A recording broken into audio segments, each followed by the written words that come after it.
Bon dia a tots, Manquau. Soc un valencià cabrejat.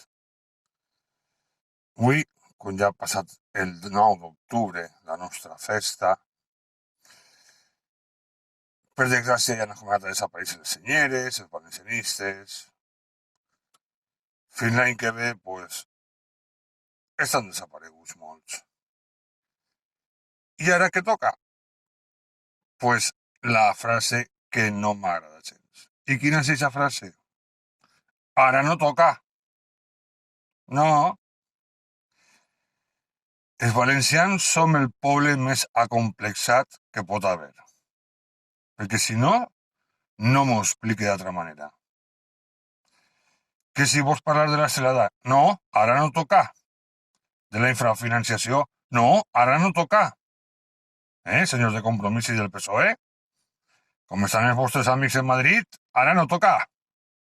Fa 3 anys sí, ara no. I estem igual o pitjor.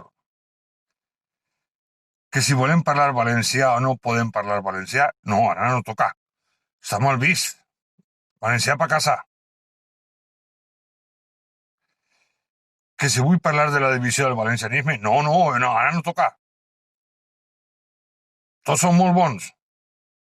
No se pot parlar d'això? Vale. Que si és alguna referència a Xavier Casp i la seva època panca, no, ara no toca, Xavier Casp és Déu.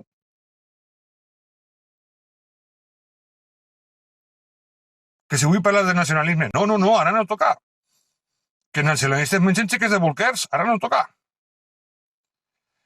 Si no es comencem a dir clarament el que som, tant virtuts com defectes, debatir el que volem ser i com ho hem de fer, dialogar per arribar a acords i llevar-nos de damunt esta por i este complex d'inferioritat, anem per mal camí. Ara sí toca. No serem mai res i anem a desaparèixer. No vull ser ni més ni mango que ningú, però vull ser valencià sense complexos. Per tant, ara sí toca. Senyorets. I per acabar, una cita de John Stuart Mills. El valor d'una nació no és una altra cosa que el valor dels individus que la componen. Au, cacau.